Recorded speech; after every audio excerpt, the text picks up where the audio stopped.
process of human dispersal which can be voluntary and opportunistic rather than necessarily governed by implacable expulsive forces. The primary objective, of course, is to examine the diaspora of people, but a secondary purpose is to consider the global scattering and impact of Scottish religious and secular ideas born to several overseas countries by the emigrants and leaving a deep mark there, as well as commodities and funding exported from Scotland itself. Scottish overseas investment and capital goods production were often basic to the economic transformation of the new lands in the Victorian era, and without which mass migration and settlement there would have been much diminished. These factors are therefore seen as an integral part of the history of diaspora as a whole. Viewed from this perspective, the Scots, in the same way as the Jews, the Irish, Chinese, Palestinians, and others, can be rightly considered a diasporic people. A striking feature is the remarkable longevity of the Scottish emigrations. From the 13th century to the present, Scots have been leaving their homeland in significant numbers. Throughout the last 7 centuries, movement to England has been a constant feature, and though not considered here, I intend to return to the subject of Scottish migration to England in a future book, and until the few decades before 1700, Scandinavia, the Low Countries, and Central Europe attracted large numbers.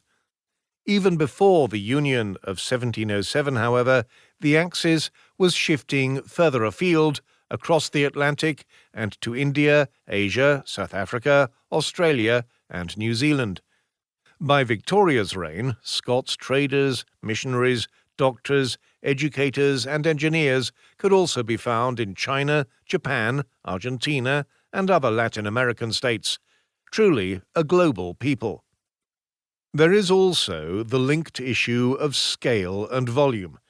When European emigration can be measured comparatively from the 19th century, Scotland had a higher rate of outward movement on a per capita basis of its population than virtually any other country of the time. Because of this, the history of the Scottish diaspora might not simply be of interest to Scots at home and abroad, but to all those seeking to understand international mobility, one of the great issues of this new century.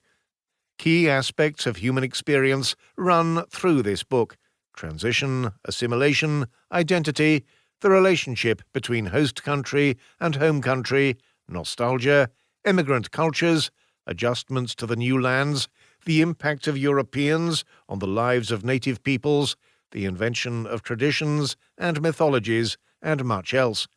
The book can therefore be viewed from one perspective as a detailed case study of how a single ethnicity, deeply involved in the historic process of the spread of European peoples across the globe, experienced one of the fundamental transformations in modern history. Nonetheless, I am more than conscious of the weaknesses and gaps in the current text. The subject of Scottish diaspora studies is still in its intellectual infancy, despite the immense contributions which some researchers have made over the last few years.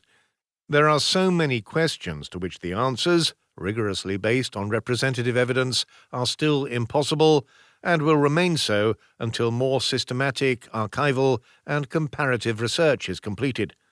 As a result, this study is an interim statement, a tentative roadmap into often mysterious territory, much of which remains obscure, but at the same time potentially fascinating to researchers of the future.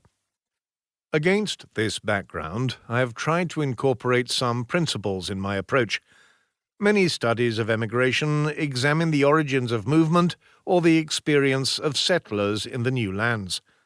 As mentioned already, this book seeks to integrate both approaches, the focus on homeland and hostland. I also believe that it is vital, whenever possible, to situate the Scottish experience in a comparative and international context in order to at least reduce some of the dangers of parochialism, introspection, and exceptionalism.